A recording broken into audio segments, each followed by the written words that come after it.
오늘 우리에게 주시는 하나님의 말씀은 로마서 15장 22절부터 33절까지입니다. 로마서 15장 22절부터 33절까지입니다. 주보에 본문이 오타가 났네요. 23절부터 33절까지입니다. 한 절씩 교독하시겠습니다. 그러므로 또한 내가 너희에게 가라 하려던 것이 여러 번 막혔더니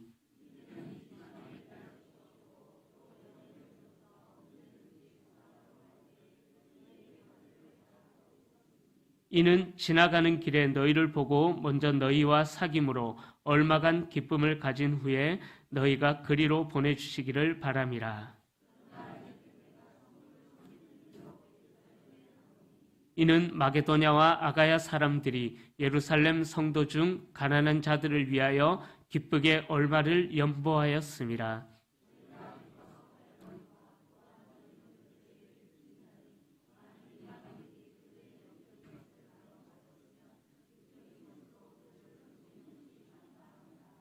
그러므로 내가 이 일을 마치고 이 열매를 그들에게 확증한 후에 너희에게 들렀다가 서바나로 가리라.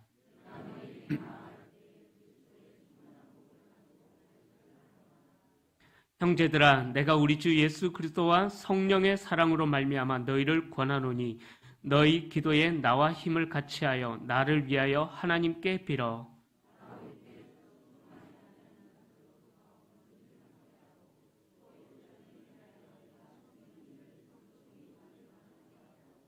나로 하나님의 뜻을 따라 기쁨으로 너희에게 나아가 너희와 함께 편히 쉬게 하라.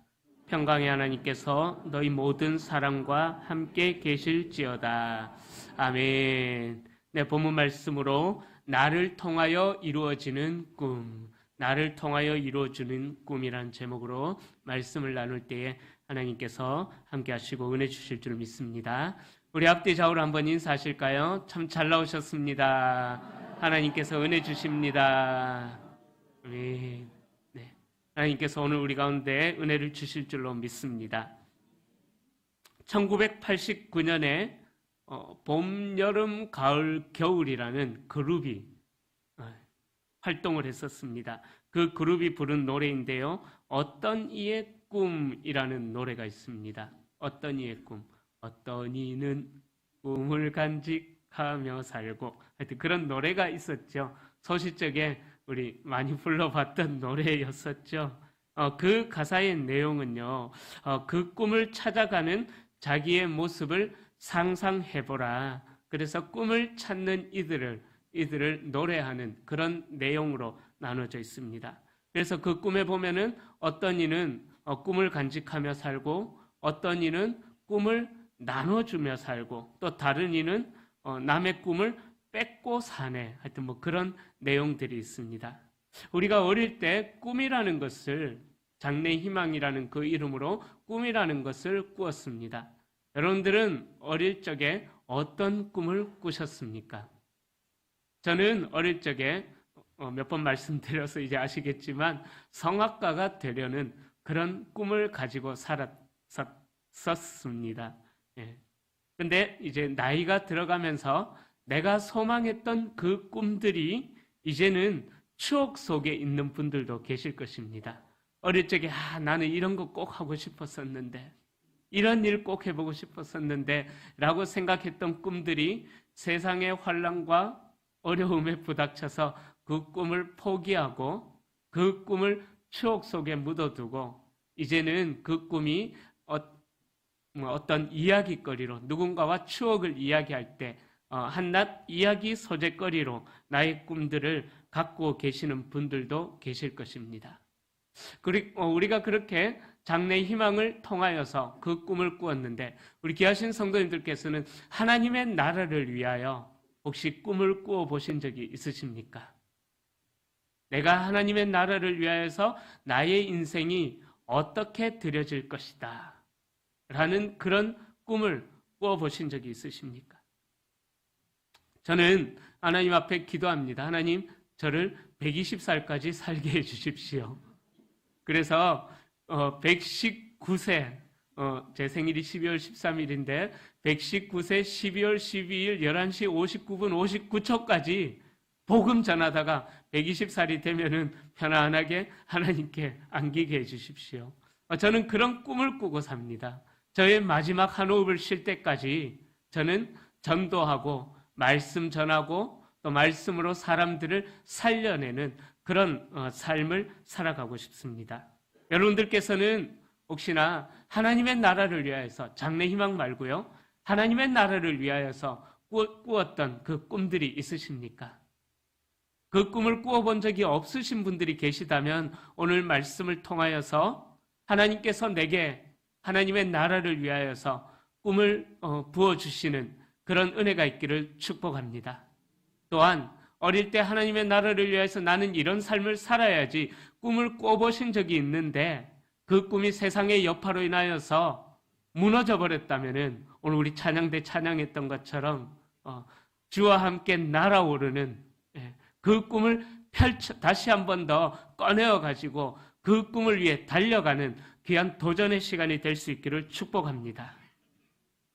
오늘 우리가 읽었던 이 본문의 주인공은 바로 바울이라는 사람입니다. 이 바울이라는 사람에게는 꿈이 있었습니다. 헬라인에게나 야만인에게나 지혜 있는 자나 어리석은 자에게 다 내가 빚진 자라.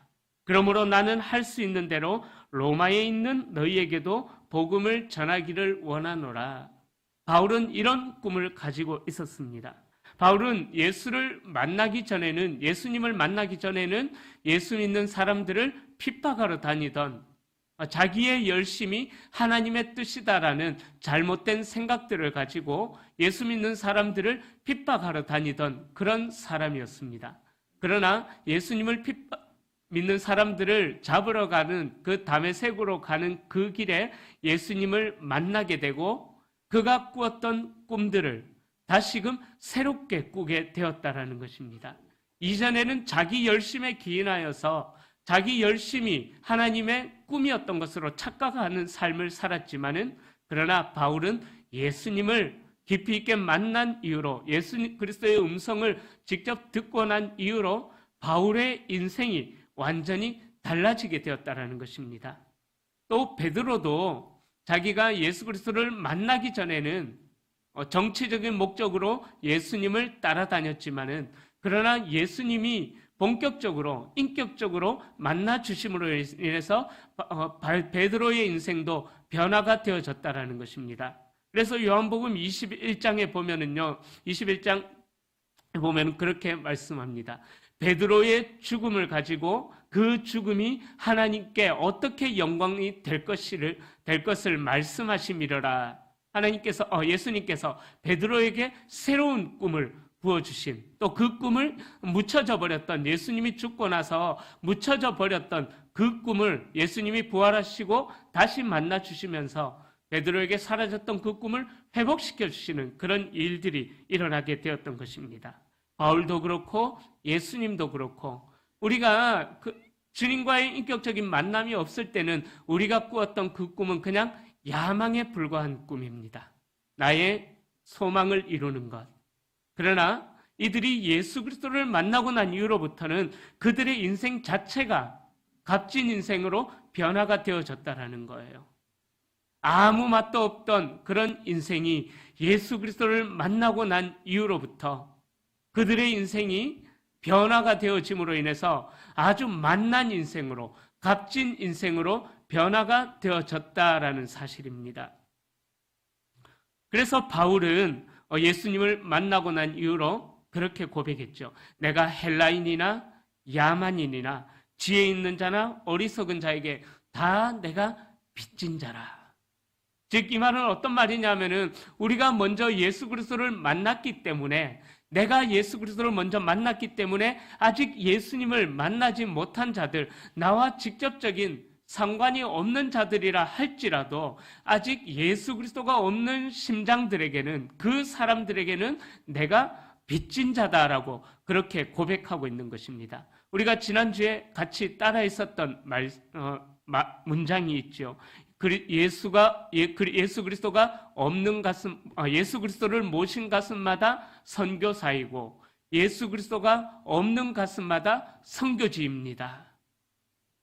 우리는 예수 그리스도가 우리의 마음속에 심어져 있기 때문에 예수 그리스도를 모시지 않는 그 가슴을 향하여서 선교사의 마음으로 그들에게 나아가야 된다는 것입니다. 그러기에 우리는 그들을 향하여서 빚진 자와 같은 마음으로 그들에게 간절하게 복음을 전하는 사명자의 삶을 살아야 하는 것입니다.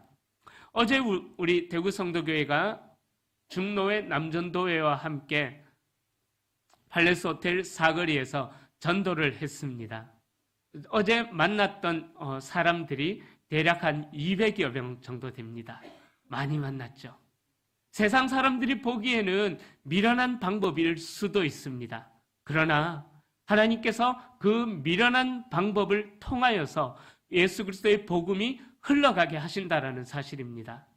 비록 스쳐가는 만남이었지만은 어제의 만남을 통하여서 하나님께서 우리 대구 성도교회로 많은 영혼들을 회복시켜 주실 줄로 믿습니다. 바울이 그러한 꿈을 가지고 있었던 것입니다. 어디를 가든지 무엇을 하든지 자신의 삶을 통하여서 예수 그리스도의 피 묻은 그 복음이 전해지는 것, 오직 바울에게는 유일한 소망이 있었는데 나를 통하여서 하나님의 꿈이 이루어지는 그 꿈을 바울은 이루고자 죽음을 무릅쓰고 달려가는 그런 인생을 살았던 것입니다. 바울은 예수 그리스도께 받았던 은혜를 갚을 길이 없어서 세상 모든 자에게 빚진 자의 마음으로 살아가고 있었다라는 것이죠. 자, 그런 꿈을 가진 바울을 하나님께서는 이방인의 사도로 사용하십니다.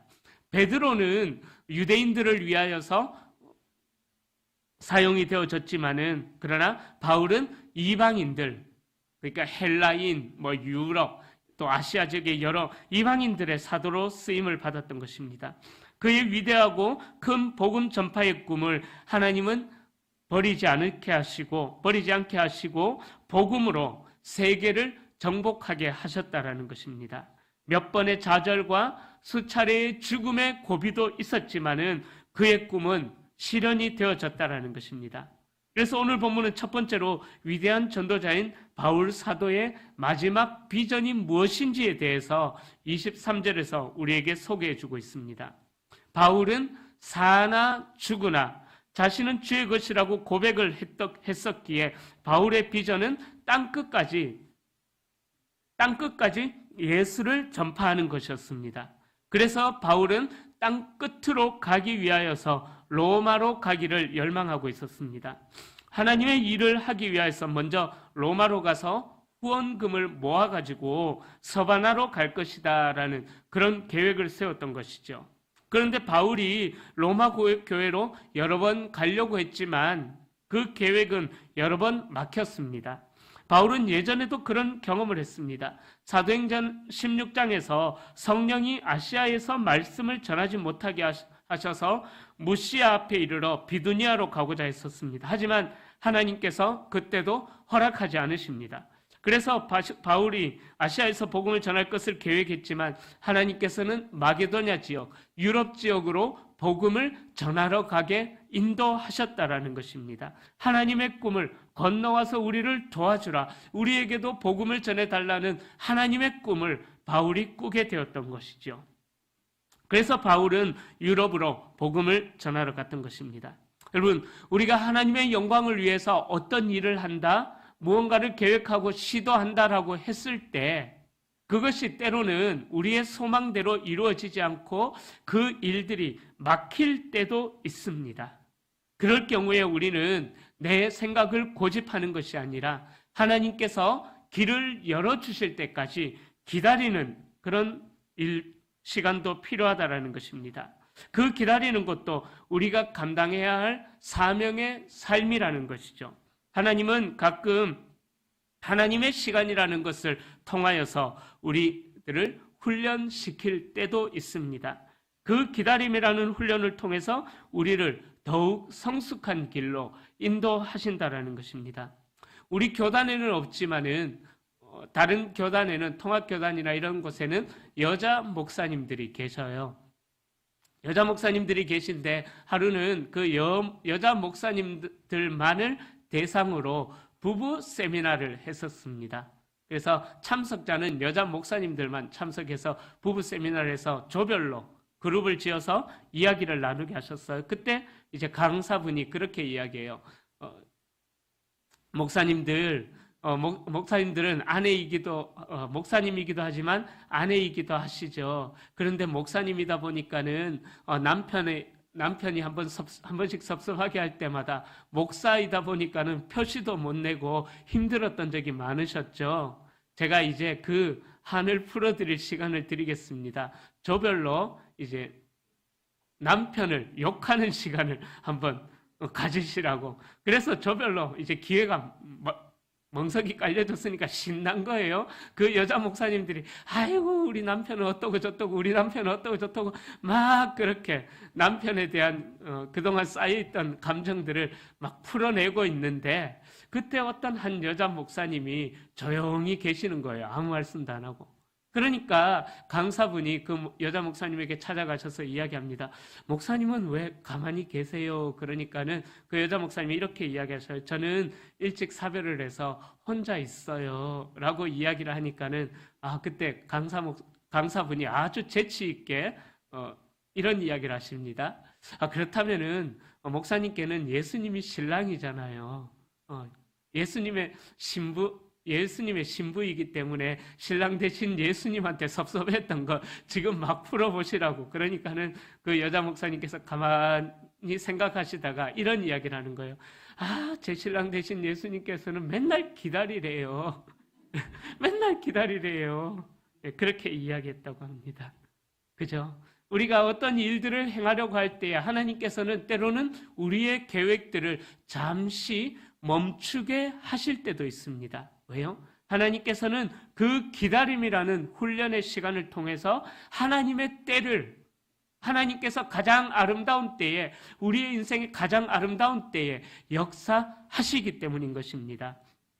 손석희 씨를 아시죠? 예전에 SBS 사장님이셨던 그 손석희 씨가 쓴 글인데 지각인생이라는 글이 있습니다. 지각인생. 이런 내용입니다.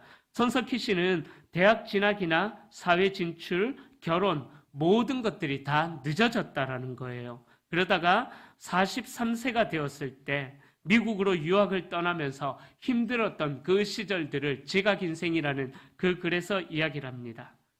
그 43세에 미국으로 유학을 떠났던 그 시간이 정말 무모하다 싶은 삶을 살았지만 그래도 늦게라도 그때 내린 결정을 통해서 그가 받았던 석사 학위보다 더 큰 깨달음을, 더 큰 것을 얻었는데 그것이 뭐냐 하면은 여전히 지각 인생, 늦어지는 인생을 살아간다고 할지라도 꿈을 향한 절실함이 있는 한 좀 늦게 간다고 해도 후회할 필요는 없다라는, 꿈이 있다면은 좀 늦어져도 천천히 가도 지각 인생을 살아도 괜찮다라는 그런 내용의 글을 썼습니다. 그런 것 같아요. 잠언 19장에서는 그렇게 말씀합니다. 사람의 마음에는 아무리 많은 계획이 있다고 할지라도 오직 여호와의 뜻이 완전히 서리라 그렇게 말씀합니다. 사람은 생각도 하고 계획도 세웁니다. 그러나 우리가 생각하고 우리가 계획한다고 할지라도 그 일을 이루시는 분은 하나님이시기 때문인 것입니다.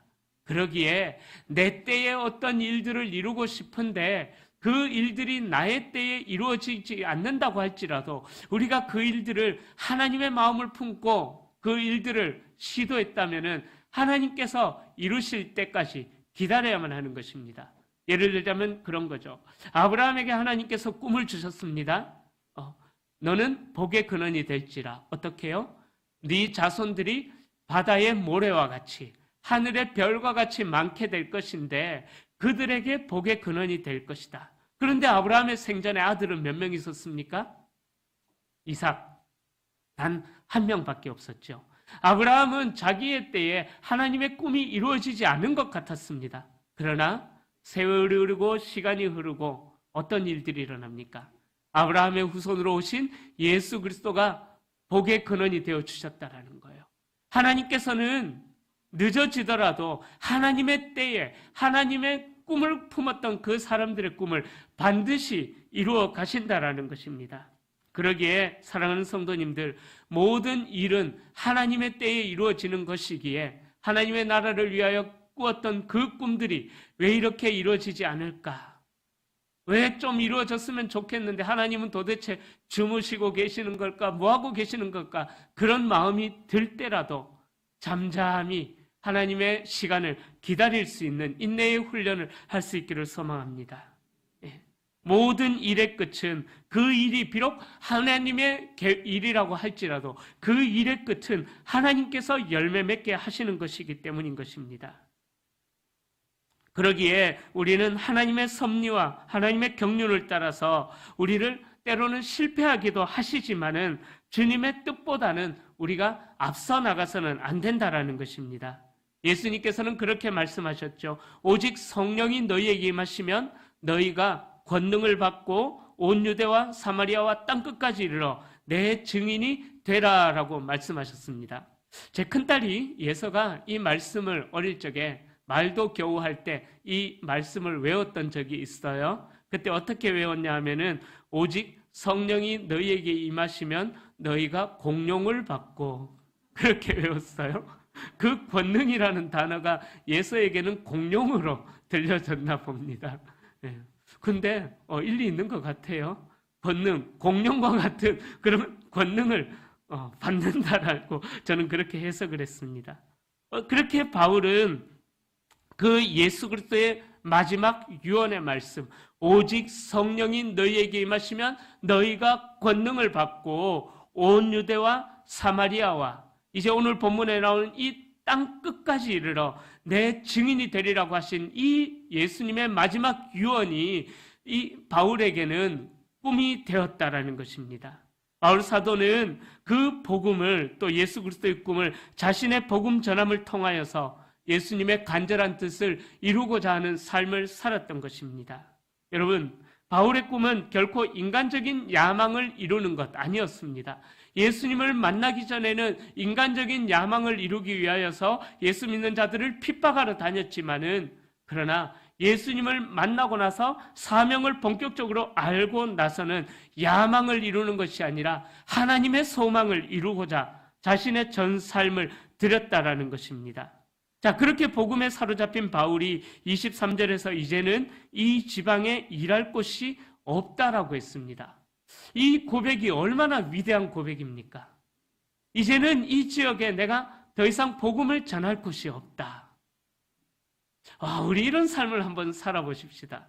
하나님, 제가 이 봉덕동에 있는 지역의 모든 사람들을 다 만나서 복음을 전했는데 이제는 내가 못 만나본 사람이 없기 때문에 이제 대명동으로 건너가겠습니다. 할렐루야. 그런 꿈을 우리가 좀 꾸었으면 좋겠습니다. 한 영혼이라도 더 예수 그리스도께로 인도하기 위하여서 만남을 가지는 거예요. 만남을 가지는 거예요. 자, 그런데 바울이 이 지방에 일할 곳이 없다라는 이 말은 이 지역에서 이제 할 일이 끝났다라는 것이 아닙니다. 즉 바울은 서바나로 갈 꿈이 있었다라는 거예요. 서바나는 스페인입니다. 스페인인데 유럽의 남단으로 당시 이제 지구 평평설을 믿고 있었던 그 시대 때 그 서바나는 스페인인데 땅 끝으로 여겨졌던, 서바나에 가면은 이제 뚝 떨어진다, 절벽과 같은 그런 곳으로 여겼던 것이 서바나인 것입니다. 즉 전도자 바울의 꿈은 내가 그곳에서 죽음을 맞이하게 될지라도 예수 그리스도의 마지막 유언을 이루고자 하는 그런 간절한 열망이 바울에게 있었다라는 것입니다. 여러분, 우리가 꾸어야 할 꿈도 바로 이런 꿈입니다. 바울과 같이 개인적인 모든 욕망을 벗어버리고 복음을 위하여 쓰임받고 복음을 전하며 하나님의 나라를 이 땅에 세워나가는 그런 꿈을 꾸어야 하는 것입니다. 땅끝까지 이르러 내 증인이 되라라고 하신 이 예수 그리스도의 마지막 유언을 결코 소홀히 여기지 않는 저와 여러분들이 될 수 있기를 축원합니다. 바울은 그 꿈을 이루기 위해서 먼저 로마 교회의 교인들과 만나서 교제를 나누고자 합니다. 그리고 그 교제가 아름다운 결실을 맺어서 서바나로 보내주는 계기가 되기를 바랐다라고 24절에서 말씀하죠. 자, 바울 사도는 늘 복음을 위하여서 이런 확신을 가지고 있었던 일꾼이었습니다. 어떤 일들을 할 때에 하나님께서 마땅히 그 일들을 감당해 나갈 수 있도록 모든 환경을 열어주신다라는 확신이 있었다라는 것입니다. 그러기에 바울은 그런 확신을 가지고 바울에게서 모든 것이 합력하여 선을 이룬다. 그래서 모든 것이 합력하여 주의 복음을 전하는 일에 쓰임받는다. 그런 확신이 있었다라는 것이죠. 그래서 로마의 교회들을 만나서 서바나를 위한 복음 전도 사역을 함께 이뤄나가는 것, 바로 바울이 꿈꿨던 협력의 꿈이었던 것입니다. 바울이 그런 이제 비전을 가지고 있었던 것입니다. 그래서 이제 두 번째로 그 복음 전파 사역의 비전을 감당하기 위하여서 예수 그리스도께서 자신을 제물로 드리기까지 섬긴 것처럼 우리도 복음을 전하기 위해서 나를 드리고 또 섬기는 그런 일들이 있어야 됨을 25절과 26절에서 이야기하고 있습니다. 여러분, 우리가 남을 섬긴다라는 것 참 쉽지 않습니다. 왜요? 거기에는 희생이 따라오게 되어 있습니다. 남을 섬긴다라는 것은 자기 부인과 때로는 자기 자아의 죽음까지도 의미하는 것이기 때문인 것입니다.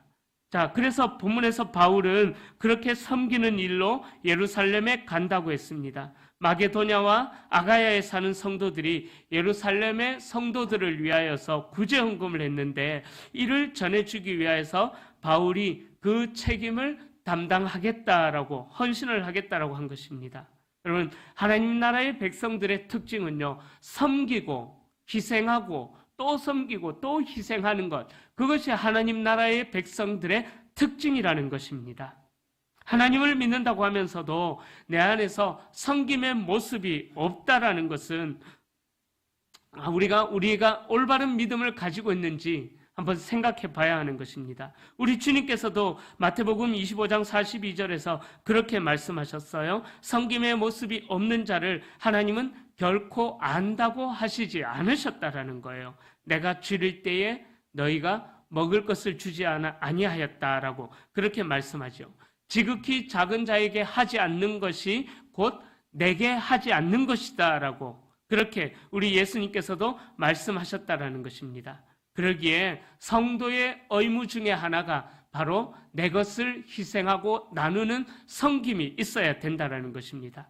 그 일들을 통해서 세상 사람들이 예수 그리스도를 또 만나게 된다는 것입니다. 자, 그렇게 섬기는 마음은요, 기쁨과 또 긍휼히 여기는 그 마음, 자원하는 마음에서 비롯되어야만 하는 것입니다. 하나님은 하나님의 일을 감당할 때에 인색함이나 억지로 감당하는 것을 싫어하시는 분이십니다.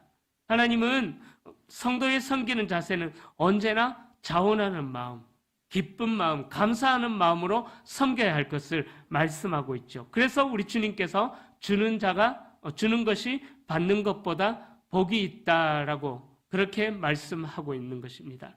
그래서 저희 가정도 섬기는 일에 최선을 다하려고 합니다. 정말 힘에 넘치도록 또 많이 섬기려고 애를 쓰고 있습니다. 여러분, 내 삶에 더하고 많은 사람들은 내 삶에 더하고 곱하는 그런 삶을 추구하면서 살아갑니다. 나누는 삶을 잘 살지 않는다라는 거예요. 이 세상 대부분의 사람들은 받으려고 하고 또 움켜쥐려고 하지 남에게 내 것을 나누어 준다라는 것 참 쉽지 않은 삶입니다. 그래서 진정한 섬김을 위해서는 우리가 예수 그리스도의 마음을 배워야 하는 거예요. 갈라디아서 6장 2절에 보면은 너희 짐을 서로 지라 그리하여 그리스도의 법을 성취하라라고 갈라디아서 6장 2절에서 말씀하고 있습니다. 우리가 예수 그리스도의 법을 성취하는 그 방법이 무엇입니까? 우리가 다른 사람의 짐을 서로 져주는 거예요. 내게 좀 능력이 있다면은 다른 사람의 어려움들을 좀 섬겨주는 거예요. 그 갈라디아서 6장 2절의 말씀처럼 또 오늘 바울의 이 희생처럼 그러한 섬김이 있을 때에 바로 하나님의 나라가 이 땅 가운데 조금씩이라도 더 확장된다라는 것입니다. 그리고 이 섬기는 일에는 실제적인 도움이 필요하죠. 그래서 야고보 사도도 그렇게 말씀합니다. 말로만 사랑하지 말고 행함과 진실함으로 사랑해라라고 그렇게 말씀하고 있죠. 그런데 마음은 있는데 실제로 아무런 도움을 주지 못할 때 우리의 마음이 참 안타까울 때가 있죠. 그런데 어떤 경우에는 실제로 도움을 줄 수 있는 자리에 있으면서도 그렇게 하지 않고 말로만 행하는 그러한 경우가 있습니다. 그런 경우는 진정한 섬김이 될 수가 없다라는 것입니다. 성도의 섬김은 말과 마음과 행함이 일치되어야만 하는 것입니다. 그러한 섬김을 하나님께서는 기뻐하시고 기억해 주시는 것입니다. 바로 우리 교회를 통해서 나타나고 또 교회를 통해서 보여주어야 될 하나님의 영광이 무엇입니까?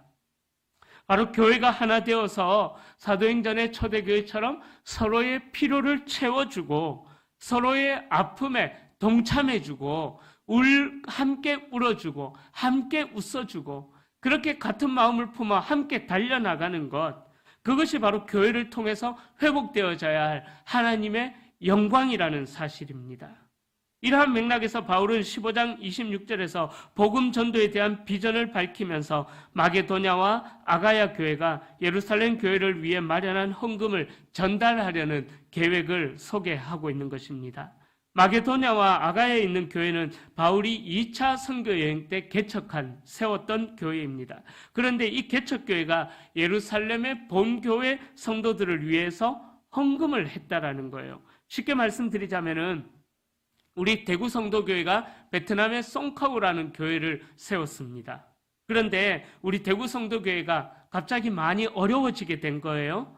그때 그 송카우 교회가 우리 대구 성도교회를 위해서 헌금을 보내주는 거예요.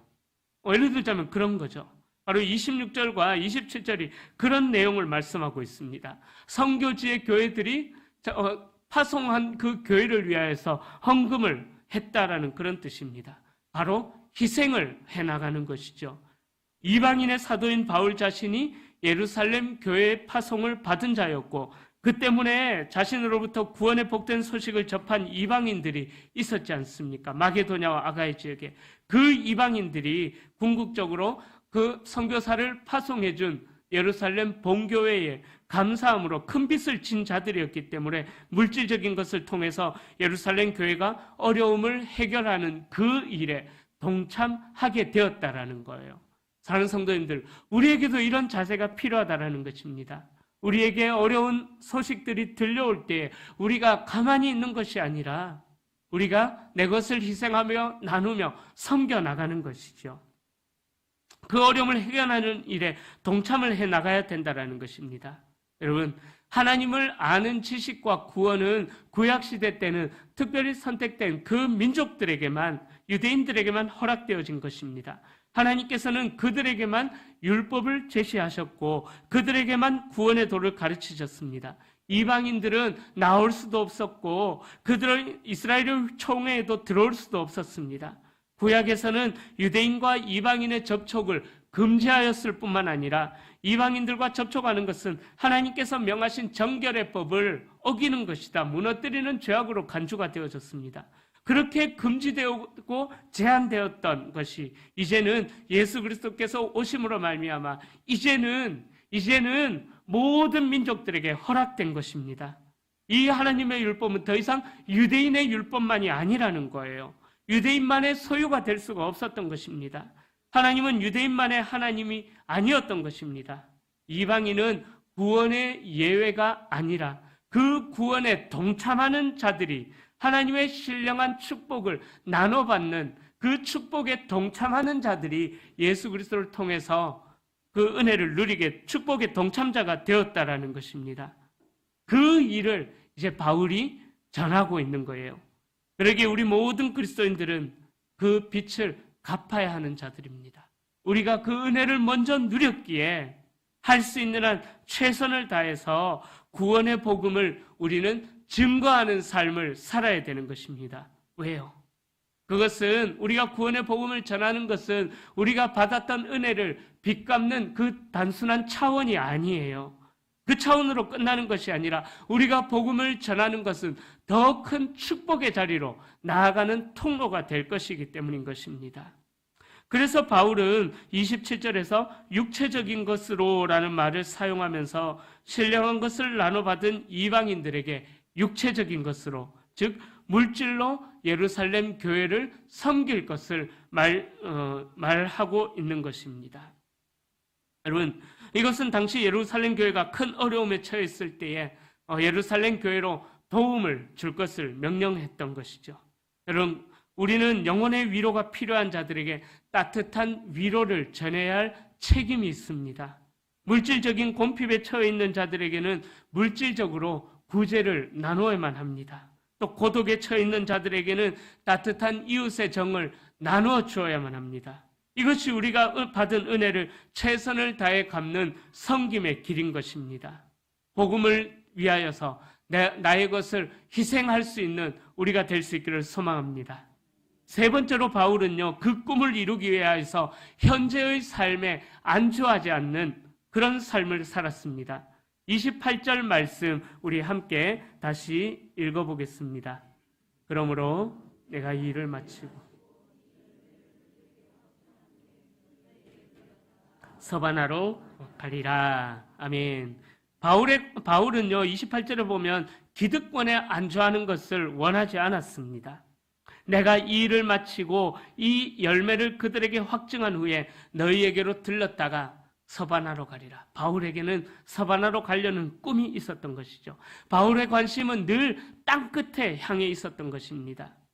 당시 세계관으로 이야기하자면 서바나는 바로 죽음의 땅이었습니다. 그런데 바울은 그 죽음의 땅에 복음을 듣지 못한 영혼이 한 영혼이라도 있다면 내가 복음을 들고 그 죽음의 땅 끝으로 나아가겠다라는 것입니다. 바울이 로마에 있는 교인들에게 편지를 쓴 이유는 로마로 가고 싶어서, 로마가 좋아서가 아니었습니다. 로마는 당시 전 세계의 수도였습니다. 그렇지만 바울은 그 전 세계의 수도였던 로마의 유혹에 빠져 있지 않는 사람이었습니다. 그는 로마의 지원을 받아서 서바나로 가려고 했었던 것입니다. 바울이 1, 2, 3차 전도여행을 마치고 그 전도여행을 마치는 동안 죽음의 고비도 여러 번 넘겼습니다. 그 정도로 일을 했다면, 정말 죽음의 고비도 여러 번 경험할 정도로 복음을 전하는 일을 했다면 이제 좀 쉬어도 돼요. 괜찮아요. 그죠? 또 교회도 많이 개척했습니다. 더 이상 그 지역에 복음을 전할 지역이 없을 정도로 많은 복음을 전했습니다. 그 정도로 일을 했다면 바울도 어느 정도 기득권을 이야기하면서 자신의 삶에 이제는 좀 평안히 안주하는 삶을 살아도 괜찮았었습니다.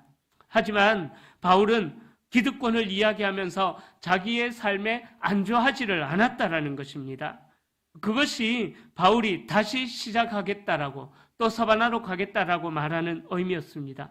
만약 제가 바울이었다면은, 여러 번 죽을 고비도 넘겼다면은 복음 전하다가 하나님 이제는 나이도 있는데 좀 쉬도 되겠죠 라고 그렇게 저의 기득권, 안주를 주장했을 것 같습니다. 수고한 만큼 남은 여생을 편안하게 지내고 싶었을 것입니다. 그러나 바울은 자기의 편안함을 추구하지 않았다라는 거예요. 땅의 끝이고 죽음의 땅이라고 하는 서바나에 관심이 있었고, 그 땅에 복음을 들어야 될 영혼이 있다면은 달려가겠다라고 꿈꾸었던 것입니다. 바울은 자기의 모든 편안함을 거절하고 다시 시작하겠다라고 말했다라는 것입니다.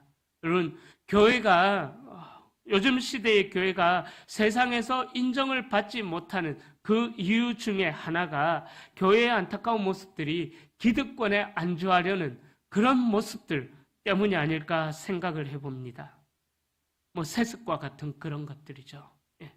기득권을 주장하기 위하여서 말씀에도 없는 제도를 만들어가지고, 하나님이 세우지 않는 그런 제도를 만들어가지고 안주하려고 하는 그런 모습들인 것이죠. 제가 알고 있는 이제 목사님 중에 참 존경스러운 목사님이 많이 계시는데 그 중에 두 분을 소개하려고 합니다. 한 분은 제가 익산 땅에서 사역할 때 알게 된 목사님입니다. 노지훈 목사님이라는 분인데 익산에 부송동이라는 지역이 있어요. 그 아파트촌인 부송동 지역에 교회를, 꿈이 있는 교회를 개척해가지고 교회가 아주 반듯하게 건강하게 잘 세워졌습니다. 저랑 나이가 같은가 그래요. 하여튼 그 부송동이라는 지역에 개척을 했는데 그때 한 청년, 지금 담임 목사님이에요. 그 교회에. 그 한 청년과 함께 교회를 개척하면서 아주 활발하게 복음을 전해서 교회가 반듯하게 세워졌습니다. 교회가 반듯하게 세워져서 이제 좀 안정이 되고 좀 기득권을 누릴 만하니까 그 노지훈 목사님이 어떻게 하냐 하면은요, 아무 대가 없이 자기를 믿고 따라와 준 그 한 청년이 목사 안수 받을 때까지 기다렸다가 그 목사님이 안수 받자마자, 그때를 기다렸다가 안수 받자마자 번듯하게 정말 튼튼한 교회예요. 건강한 교회예요. 그 교회를 그대로 물려주고 자신은 또 개척의 길을 떠났던 목사님입니다. 그렇게 할 수가 있을까요? 교회를 정말 번듯하게 개척해서 세워놨는데 그 교회를 물려주고 돈 한 푼도 받지 않고, 몇 억을 투자해서 교회를 세웠는데 돈 한 푼도 받지 않고 그 교회를 물려주고 떠나가는 거예요. 너무 존경스러웠습니다. 또 한 분은 김관성 목사님이라는 분이십니다. 침례교회 목사님인데 경기도에 행신교회를 개척하시고 교회가 성장해서 부교육자가 6명이나 될 정도로 교회가 아주 크게 성장을 했습니다. 그런데 그 김관성 목사님은 안정화된 자리에 머물러 있으면 안 되겠다고 생각이 들어서 개척을 결단합니다. 그리고 교회 개척이 불가능하다고 하는 그 시기에, 그 코로나 시기에, 얼마 전이었어요. 코로나 시기에 부교역자를 교회 개척이라는 사지로 몰아넣는 것, 자신의 양심이 허락하지 않았다라는 거예요. 하나님께서 기뻐하시지 않은 일이다. 부교역자가 오래 있었다고 해서 내보내서 개척으로 몰아내는 것, 하나님께서 기뻐하시지 않는 일이라고 생각하면서, 그래서 든든하게 성장한 그 교회를, 부교역자가 6명이나 될 정도로 아주 크게 세우는 그 교회를 또 자기를 믿고 따라와 준 부목사님에게 그 교회를 물려주고 자기는 떠났어요. 경기도에서 어디로 떠나느냐? 경남 울산으로 떠납니다. 왜 그쪽으로 떠났냐면 그 목사님 좀 유명한 분이시거든요. 그러니까 경기도에 개척을 하게 되면은 성도님들이 또 자기를 따라올까봐 아예 못 따라오도록 경기도에서 교회를 개척해서 아주 건강하게 세워놓고 경남 울산까지 코로나 시기에 개척을 하러 떠났던 분입니다. 워낙 이제 네임밸류가 있으신 분이다 보니까는 그 교회가 지금 굉장히 또 큰 교회로 성장을 하기는 했어요. 예. 그 김관성 목사님이 이런 말씀을 하셨어요. 잘 들어보셔요. 욕망은 상향성의 삶을 추구하고, 소명은 하향성의 삶을 추구합니다. 욕망은 상향성의 삶을 추구하고, 사명은 하향성, 내려가는 삶을 추구합니다. 그래서 그 목사님이 욕망을 품지 않고 소명을 품어서 사명을 가지고 그 어려운 코로나 시기에 교회도 개척해 본 사람이 더 잘한다고, 그래서 개척을 했다고 합니다. 너무나 존경스럽습니다. 사랑하는 성도님들, 우리는 수고한 대가로 열매를 먹고 싶어하는 마음들이 우리의 마음인 것입니다. 죽도록 수고했으니 열매를 먹는 것 누가 뭐라 하지 않겠죠.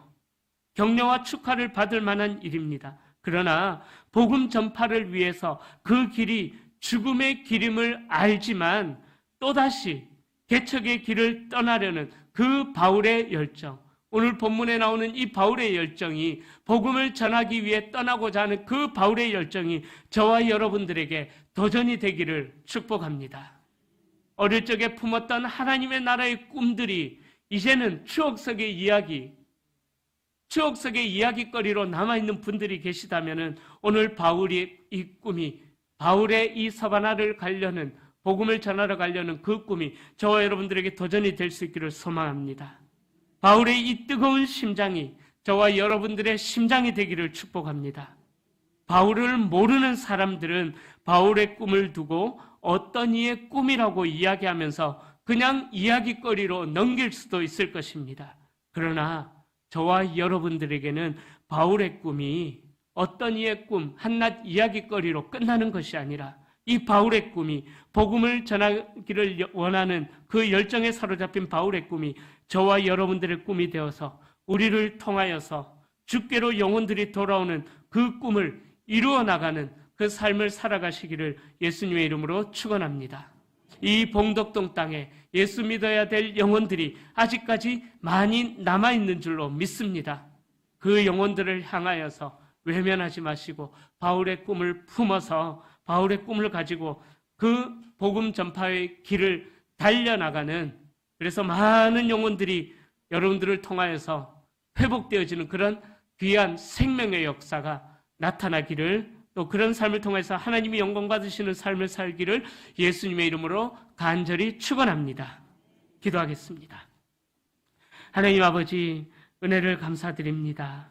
하나님, 바울을 모르는 사람들은 바울의 꿈을 두고 한낱 이야기거리로 나누는 어떤 이의 꿈이라고 할 수도 있지만은, 그러나 우리는 바울의 꿈을 알고 있기에 바울이 죽음을 무릅쓰고 그 복음을 위하여서 자신의 전 삶을 드리는 삶을 살았다라는 것을 우리는 알고 있기에 어떤 이의 꿈이라는 이야기거리로 우리에게서 이야기가 되지 않게 하시고, 우리에게 바울의 꿈이 도전이 되어져서 그 꿈도 우리가 살아내고자 결단하는 저희들이 되게 하여 주시옵소서. 하나님, 이 봉덕동 이 지역에 하나님께서 예비하신 영혼들이 많이 있는 줄로 믿습니다.